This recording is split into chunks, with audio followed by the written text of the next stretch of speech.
গতকাল শুক্রবার বাংলাদেশের ইতিহাসে ভয়ঙ্করতম একটি ভূমিকম্প হয়েছে, যার ২৪ ঘন্টা না পেরোতেই আজ শনিবার আবার পুনরায় গাজীপুরে ৩.৩ মাত্রার মৃদু ভূমিকম্পন অনুভূত হয়েছে। ভবিষ্যতে যে বাংলাদেশে আরেকটি বড় ধরনের ভূমিকম্প হবে সেটি আশঙ্কা করে সতর্কবার্তা দিয়েছেন বিশ্লেষকরা। তবে ভূমিকম্প হলে তাৎক্ষণিক আমাদের করণীয় কি, সে বিষয়টি আমাদের অনেকেরই অজানা।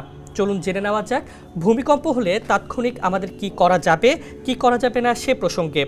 প্রথমেই ভূমিকম্প শুরু হলে আপনাকে ড্রপ কভার অন হোল্ডার পদ্ধতি অনুসরণ করতে হবে। অর্থাৎ আপনি যদি দাঁড়িয়ে থাকেন সরাসরি মেঝেতে বসে পড়তে হবে এবং আপনাকে শক্ত কোনো টেবিল বা ডেস্কের নিচে আশ্রয় নিতে হবে। এতে করে আপনার মাথা এবং শরীর নিরাপদ থাকবে। এরপর আপনি যদি বাহিরে থাকেন সেক্ষেত্রে আপনাকে দ্রুত খোলা স্থানে চলে যেতে হবে। আর যদি আপনি কোনো দালানের ভেতরে থাকেন সেক্ষেত্রে কোনো ক্রমেই জানালা কিংবা দরজা দিয়ে লাফ দেওয়ার চেষ্টা করবেন না। এতে বড় ধরনের ঝুঁকি থেকে যায়, খুব গুরুতর আহত হওয়ার আশঙ্কা থাকে। ২.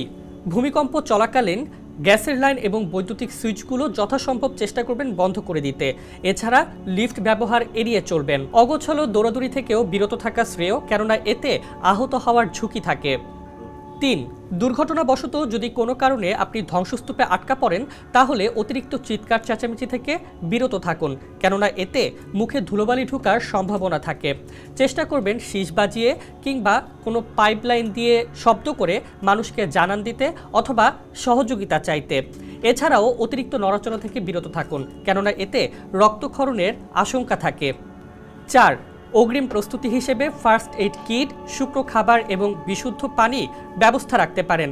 এতে করে ভূমিকম্প হলে তাৎক্ষণিক আপনি একটি সহযোগিতা পাবেন। এছাড়াও নিয়মিত মহড়া এবং সচেতনতা বৃদ্ধির মাধ্যমে ভূমিকম্পে ব্যাপক পরিমাণ প্রাণহানির আশঙ্কা কমানো সম্ভব।